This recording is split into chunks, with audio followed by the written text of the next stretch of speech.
Welcome to the newest episode in an ongoing Legendarium series about the plagues that have struck and shaped humanity.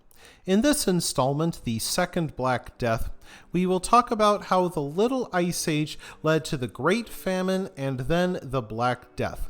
Only 10 years after the original pandemic, the bubonic plague would again come to England. Beginning in the 14th century, the Earth underwent a time of global cooling, which devastated medieval agriculture. This led first to the Great Famine of 1315, which weakened the population before the coming of the Black Death. This pandemic, which raged from 1347 to 1351, killed as much as half of Eurasia's population. In Europe, a culture of morbidity emerged from the plague, and people persecuted the Jews, foreigners, and even lepers, whom they blamed for spreading the plague. The Black Death, in fact, came on the Silk Road, which connected China to Europe in a network of trade. And this route would reintroduce the plague a second time in 1361. This time, the disease centered on England. In 1300, the English climate was so warm that a wine industry emerged in the south of the country. The Little Ice Age put an end to that and started a wave of famines, plagues, and revolts. After the Black Death, there had been something of a baby boom, as survivors remarried wherever and whomever they could. Yet the year 1361 brought hot, dry weather that parched the crops. In May 1361, the people received a further portent of doom in a total eclipse of the sun, which many took as an evil omen. Later writers also recorded blood rain falling in Burgundy and a red dripping cross appearing in the skies over Boulogne. They also reported foxes and wolves coming out of the forests and attacking animals and even people in the villages. Of course, the omens could have been recorded well after the disaster, and the foxes and wolves probably came out of the forest because the drought killed off their usual food supplies. But there is no doubt about what happened next. During Lent in 1361, the bubonic plague erupted in London.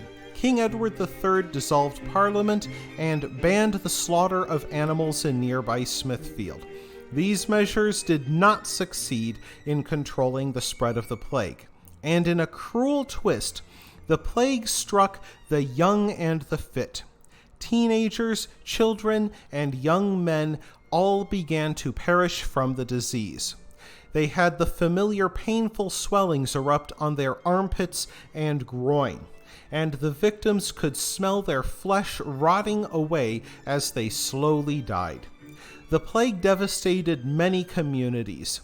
Not only did it leave many parents grief-stricken at the deaths of so many of their children, but it also took away the strongest and most capable workmen needed to tend the farms and the livestock. It also robbed many communities of their skilled tradesmen, such as carpenters and blacksmiths. Across England, village economies ground to a halt. In towns, people stooped to abandoning their children out of fear of catching the contagion. Far more men than women died, so women began wedding, to the horror of the chroniclers, madmen and even their own kinsmen.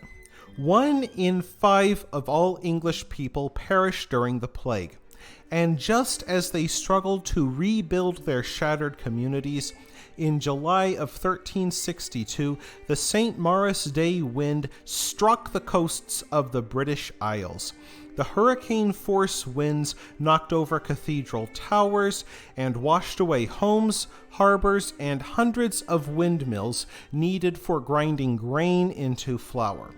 And in yet another cruel twist, all of the craftsmen who might have rebuilt those structures had died off during the plague. That wraps things up for this episode of The Legendarium. I hope you enjoyed it. If you did, press like. If you want to see more, press subscribe. And if you've got anything to say, let me know in the comments section. Thanks again for joining me, and I hope you have a great rest of the day.